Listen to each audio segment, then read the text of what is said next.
It's difficult to imagine a cinematographer who has had a more lasting and influential impact than Vilmos Zsigmond. His resume reads like an encyclopedia of the greatest films ever made: McCabe and Mrs. Miller, The Deer Hunter, Deliverance, Scarecrow, The Long Goodbye, Close Encounters of the Third Kind, and Blowout. Clearly, he's a man responsible for lensing some of the most famous films in history, but he's also had experiences shooting films that will live in infamy, mainly Michael Cimino's Heaven's Gate and Brian De Palma's Bonfire of the Vanities. In this archived interview from 2010, Mr. Zsigmond discusses a few of these films and his enduring friendship with fellow cinematographer Laszlo Kovacs, with whom he fled Hungary in 1956 in the wake of civil unrest. Joining Mr. Zsigmond on this interview was filmmaker James Chrysanthus, who documented their powerful history together in his film, Laszlo and Vilmos. Actually, I met Laszlo at the American Film Institute when I was a student. He came in for a day and showed Paper Moon and did a talk-through, which is, kind of like a DVD commentary with the students. And then we did a lighting workshop, and I was, really totally enthralled with him and his ability and the wide breadth of his skill as a cinematographer. Here's a guy who shot Easy Rider and also shot Paper Moon, completely different looks and styles, but both American road pictures about two people in search of. About a year later, I became an intern to Vilmos. He very graciously took me on the movie, and I was the cinematography intern on The Witches of Eastwick, which was a long, long show, and I learned so much there. As a film artist in training, Jim, these are the two legends in cinematography. They must have been incredibly inspiring to you. When did the idea of doing a documentary about their friendship come to you? It was on The Witches of Eastwick. I'd started to hear, as a young, cameraman and young cinematography student, I'd started hearing the legends, really, of how they came to America. And then I saw Vilmos declared that there'd be a long lunch one day on The Witches of Eastwick, and everybody was a little surprised at that. And George Miller, the director, asked him why, and he said, it's the 30th anniversary of the Hungarian Revolution. There'll be a long lunch. And all these Hungarians started to show up at the location, and they created an impromptu banquet of food and wine. And Laszlo Kovacs came in. Salami. Hungarian salami. It was bull's blood wine. Oh, this sounds like a great. Yeah, I wish I was there. It was fun, and Laszlo and Vilmos presided over this function, and they toasted the revolution, the friends and family they'd lost, and they said it was too bad that our country will never be free again. This was in 1986. Right. And, of course, the wall fell 3 years later. So that was the day, though. I saw them together for the first time, and I thought, wow, what a great story. And it always, I kept it in my mind for 20 years. And then in 2006, Robert Altman passed away, who had collaborated with both of them. And I thought to myself, shoot, I should have done an interview. Damn it. And then, with Laszlo's, failing health, kind of was a spur to make me go ahead and do it. Then the movie happened very, very quickly. We shot it, raised the money, shot it, and delivered it to the Cannes Film Festival in less than 14 months. Oh, goodness. Wow, okay, that's awesome. Yeah, so it went very, very quickly. It was one of those things that you think it would take 9 years to make, but it didn't. It felt like 9 years, but it happened very, very quickly. But not really easy for you either, Jim, because, to get my interview, you have to go all the way to North Carolina. Yeah, Vilmos was shooting on the movie Bolden, which hasn't come out yet. It's a beautiful movie about the birth of jazz. You should talk about it, Vilmos. We've talked about that film on the show before with some other. I think Michael Rooker was on the show a couple of weeks ago. Yeah. Oh yeah. Mr. Zsigmond, you met Laszlo in film school in the early 50s. Is that it? Is that correct? It was like exactly 1951, 52 actually. I started in 1951. He started the film school in 1952. He became friends, immediately because he was always looking up for the 1 year older guys who were shooting, more interesting things that what they do usually on the first year, Yeah. So he always came and helped me, on my assignments, and so we became really very good friends. And since then, we practically, was not many days when we were not in the same city, Wow. So, but your last year, I think it was 56, was the year of the Hungarian Revolution, right. and you guys were in the film school together. Yeah, well, I already finished film school by then, and Laszlo was just finishing that year. Okay. And so we just ran into each other, in the middle of this revolution, on the street, and since I was working at the time in the studio, Laszlo was still in the film school, and I didn't have a camera actually myself, because all the older guys in the studio get all the cameras, to shoot the revolution. And I said, Laszlo, can you get a camera from the film school? Because I knew that they had an Ariflex. And I said, oh yeah, let's see. We went up there, and truly there was the camera there, and we got some film also from there, and went to the streets and started to cover the revolution ourselves. Wow. Because you felt an urge to document what was happening and show it to the rest of the world? Was it that defined for you? I tell you, it was so interesting, because in the first 4 or 5 days, we were living the revolution. We were on the streets demonstrating, and we never even thought about, that somebody has to document that. The only documentation of those days actually came from foreign cameramen like ABC, CBS, NBC. They all sent, the their photographers to Hungary. And then finally we just realized that, wait a second, this is a big story here, we have to do this ourselves, for the future.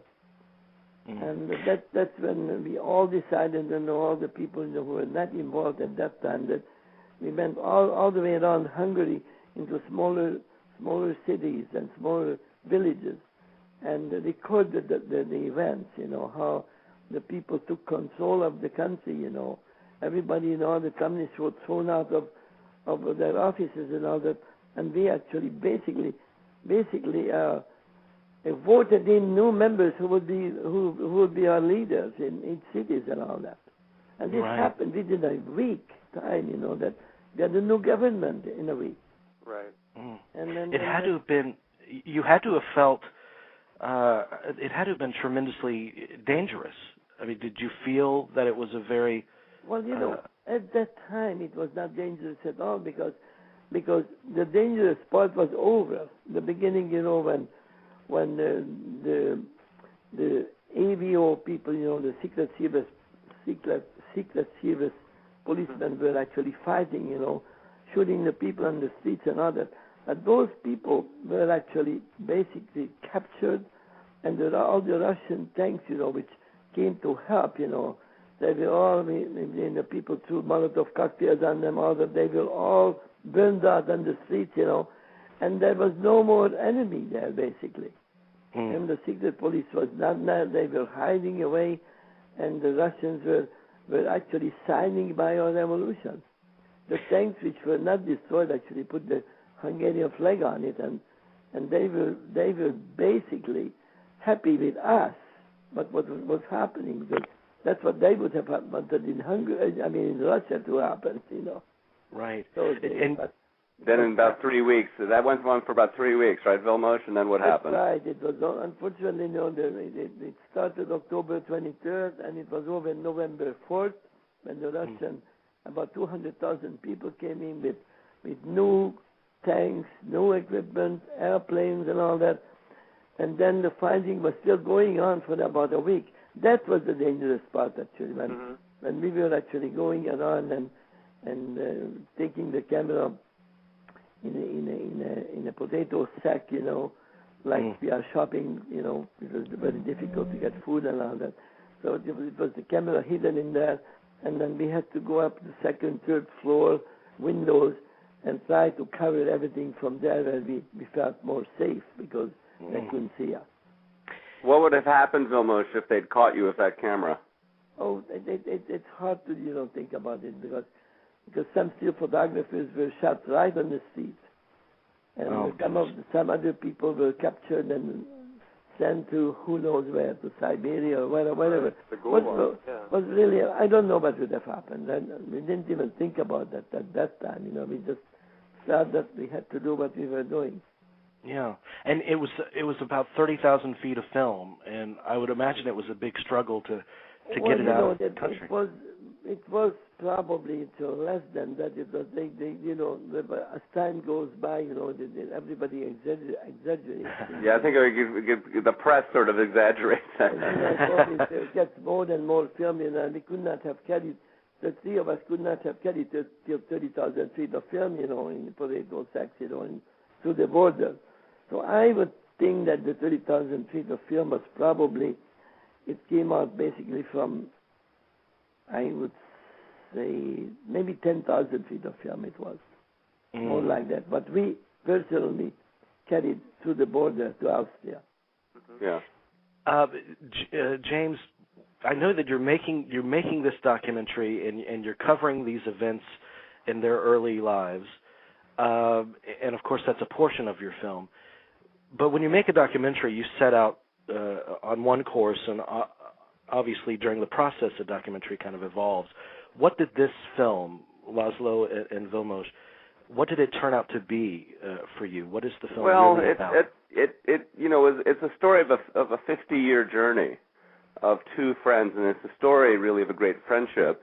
If Laszlo and Vilmos had been Hungarian plumbers, this would be still a great story because of what they did and what they risked. But it turned out they risked everything, left their country, left their family and friends. They were cut off. Basically you have to start a new life, actually. Exactly. If you go to a different country, it's like you were born there. You have to start from scratch. You have to find new friends. You have to find a job. You have to learn the language. I didn't speak one word of English before I came to America. So did Laszlo, and that was the difficult part. The first 10 years was very difficult because we had to just find a way how to get into the film industry in Los Angeles. What I learned from it is that they struggled for that 10 years, and they remained friends, became closer friends, and they helped each other. They worked together and helped each other climb the ladder. And then they changed, both together, they changed American cinema and world cinema in the bargain. So it's a pretty remarkable thing. It's a great bargain. We got the best deal you could ever ask for. What was it about Laszlo that drew you to him, Vilmos? That's an incredible bond that you two shared. How can you define that bond? Well, first of all, Laszlo is a terrific person. Not many times, you find a real friend in life. You get together with somebody and, okay, you are friends, but then you move on because they don't get along, Well, it's almost like a marriage, when you have a friend. It's you have to be really, really close to each other, really be on the same wavelength, to really survive a friendship, for 50 years. Yeah. And we, of course, the occupation was the same. We learned the technique and the art of film in the same film school from the same teachers, same professors. So our interest was the same. We wanted to become cinematographers.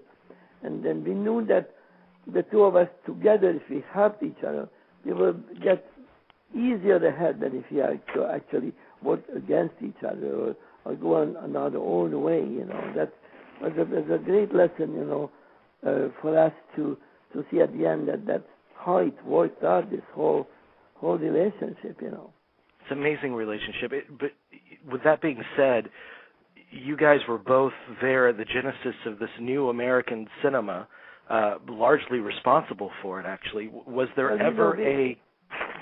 Yeah, we had some other people also. Don't forget that, that was the era, of Haskell, Wexler, Conrad Hall, right, Johnny Alonso, Owen Roseman, and Gordon Willis. This was a new era in the American film industry. We call it the American New Wave, basically, which we just happened. It started when we were here, and it just happened when we were here already long enough that we learned the language a little bit better, and and we could just fall into this new wave, and it was a lucky coincidence, and the timing was perfect, Was there ever a sense of friendly competition between you? One made the other do better and strive to do better?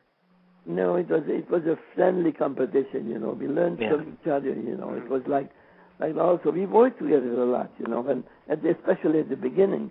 When I had a job, I called Laszlo, hey, be my gaffer, be my assistant. He used to be, he was my whole crew, all by himself. In those early independent, low-budget days, Right. Each man could, a guy shows up on the street and I'm standing by a camera and started to talk about it and what we are doing, what we are shooting. He said, by the way, where is your crew? And I said, well, he's out for lunch.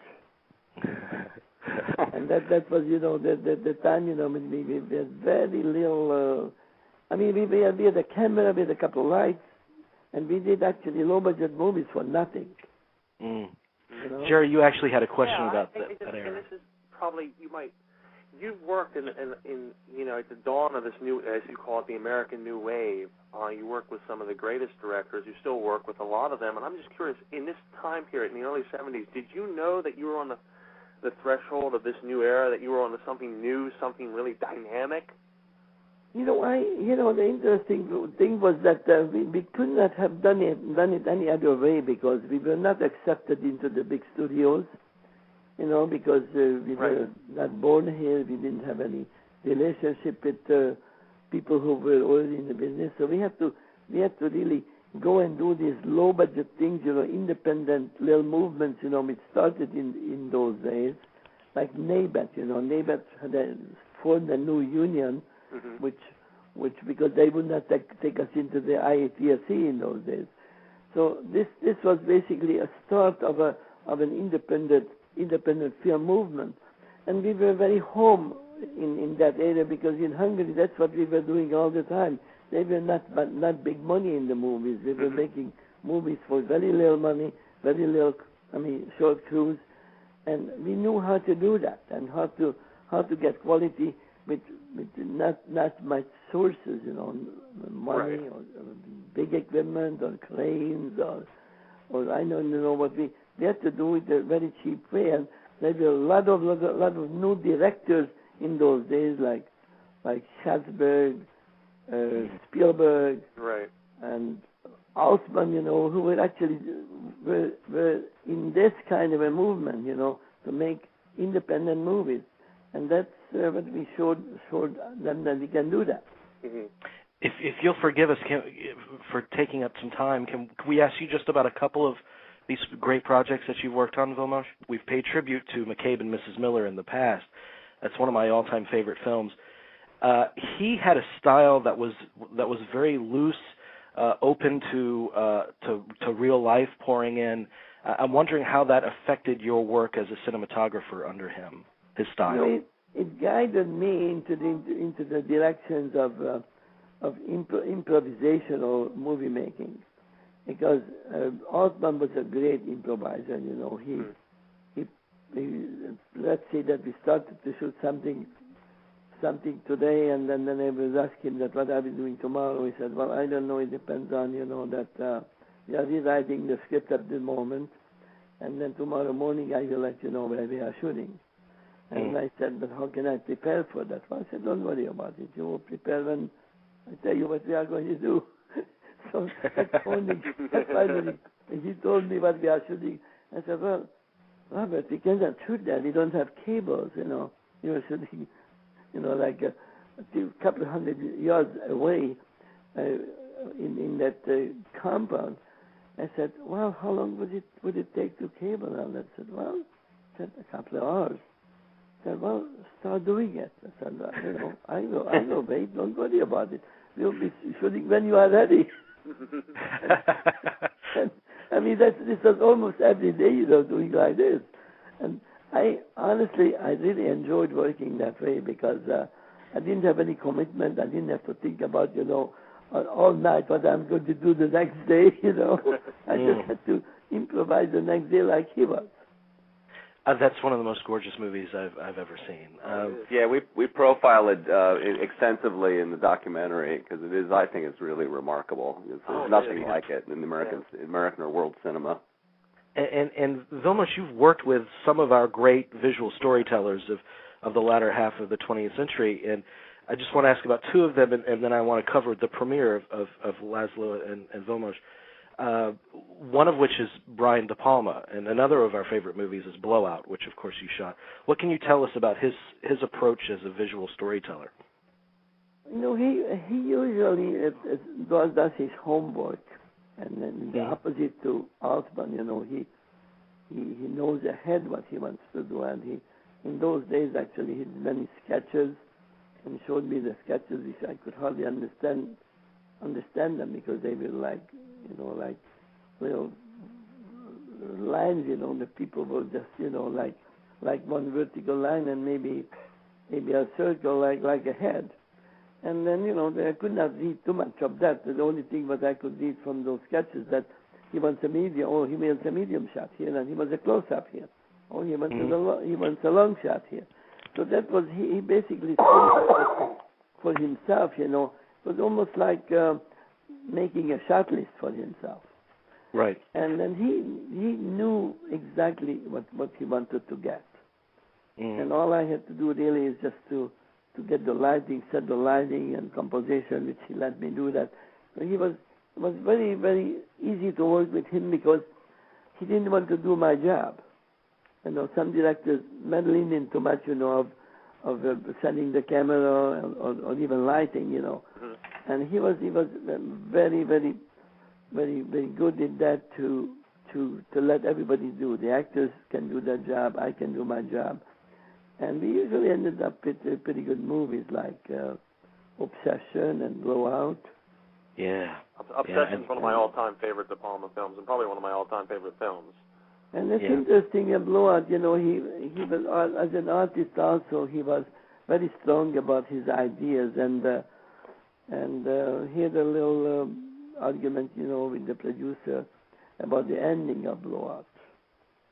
And the producer said, listen, if the woman doesn't die at the end, I can sell this movie, you know, 10 times more than, and now that you want him to die at the end, you know. So they wanted to save, you know, Nancy at the end. Thank goodness he won that argument. Because otherwise he could not have used that line, you know, about the scream, you know, but at the end, you know, yes, it's a pretty good scream. Yeah. You know? Yeah. And one other artist that you've worked with, and you were there at the beginning of his career with Sugarland, is Mr. Spielberg. Was it obvious to you that this was a wonderkind, a genius in visual storytelling as well?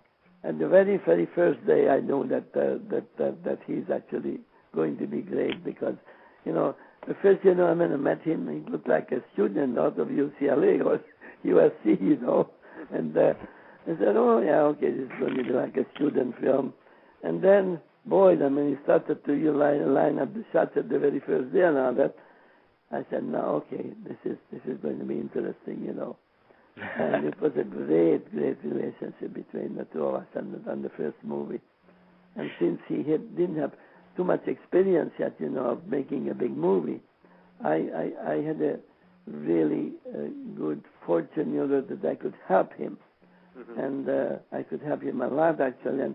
And we actually was, again, it was like almost like a friendship at the beginning, like I had with Laszlo. We had breakfast together, lunch together, dinner together, watching movies at night, talking about, you know, what we are going to do the next day, planning out everything. So it was a fantastic relationship, you know. Which unfortunately later on it didn't happen because he got to be too good. You know, he got too good now. Now you start controlling everything, you know. And wow. He had the right to do it because he's really an incredible filmmaker. Before we get into the premiere, Jerry, you had one other project that you want to ask about that's upcoming. A question about a current project you're working on or about to work on called King Shot. And I was just wondering if you could tell us anything, because this is kind of a big deal among movie buffs because it's Alejandro Jodorowsky's first film in 20 years. Yeah, I mean, that's going on now for a while, and I usually find out, everything, from other people and from little news clips here and news clips there. Right. I don't know honestly what's happening to that project because his movies are very, very, very unique and sort of crazy movies, and that's true. And because of the sexuality of movies, I don't think that television can show those movies. And right. Very true. And then in Europe, most of the money comes from television people, for financing. Mm-hmm. And when you have a movie which cannot be shown on television, that the investors are a little bit scary about it. That's true. That's my take on this whole thing. Why is it taking so long, to take off? Because it's a very, very interesting script. And you just got. I'm so sorry. You just got done working with Woody Allen, and we just want to tell you we're huge fans of Woody Allen and your work with Woody as well. So we're very excited about that project too. Yeah, I very much enjoyed this time with Woody also. It's an interesting thing again. The more you work with one director, the better it gets. Mm-hmm. And I remember, at the beginning, it was a sort of a trust situation that whether how much he trusts me, And I think after in the third time when we worked together this year, I thought it was really very, very smooth. And I the first time I felt that now he really trusts me and he let me make decisions, which otherwise, it was earlier before it was maybe difficult. Right. Jim, you're hearing us, and we're looking out over this body of work that Vilmos has created. Tell me what Vilmos has taught you, how he's inspired you, and particularly the two of them together, Laszlo and Vilmos, when they were together. What did you get from them? Well, this whole thing about helping each other rather than competing with each other, I think it's a real lesson for everyone in life. And it says a lot about what's important, and they never lost track of that. There was a blogger who wrote something about it, and I've actually quoted it in our Hollywood Film Festival announcement. He said, "These guys are legends, but the whole thing transcends all over. To decide your own destiny against all odds. The movie is a must for anybody aiming to own his own life." And I think it's really what I've learned from these guys. They went. They faced death, and everything else after that was a form of art. And their living became a form of art. And, they put, one of the things I try to express in the movie is how much they put their own lives are right there, up there on the screen, and how they invested the stories they told with their personal knowledge, as well as their artistic skill. And Vilmos, what does this movie mean to you? Well, I'm so grateful actually to Jim, that he decided to make this movie because otherwise all this relationship would have been, lost for the future generation. And we really would like to help students, and both of us, helped a lot. We did seminars together, we did seminars singularly also, and we went around the world, to hold those seminars, and it means to me that this movie really puts Laszlo into the mind of the students, how great he was, and without this film, he might have been forgotten, in a few years or 10 years from now. And I think this film is going to remind everybody about our relationship and the great movies what we did together, and at the same time, And I always thought that he was not respected enough. As far as awards go and all that, he got a few awards, but he never got nominated, for his great movies, and he should have been nominated at least for 3 or 4 his movies. Mm-hmm. And I always thought that he was not awarded enough in his life. I mean, yeah, I would agree with that. I mean, Paper Moon and Francis are absolute masterpieces. You cannot find a greater black and white film than Paper Moon. It's a perfect movie, and not nominated for an Academy Award. Laszlo was at that time was still kind of felt on the outside of Hollywood, which is interesting. There's somebody so accomplished. And Francis, again, another amazing masterpiece of cinematography. Well, that's why this film is so valuable for so many reasons. But to preserve that legacy and introduce it to a new generation of film buffs, I think, is very valuable. You can't beat it. I mean, introduce that, and then to go back and find all these great works, to rediscover them or discover them for the first time. You're premiering, or you have a screening coming up, a big one. Well, we have a couple of very important dates. Next Saturday, October 24th, at 7 p.m. at the Hollywood Film Festival, and it's showing at the ArcLight Cinemas Hollywood.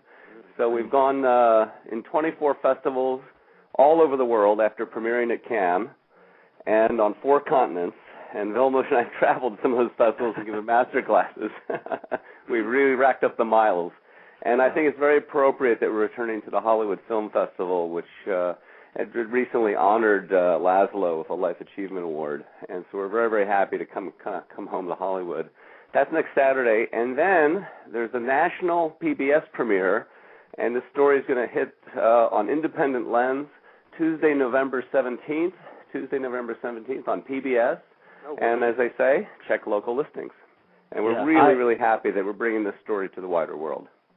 Thank you, gentlemen, both so much. And Vilmos, just as a personal aside from all of us, thanks for producing work that has meant so much to us in our lives. Thank you. Well, thank you very much, actually.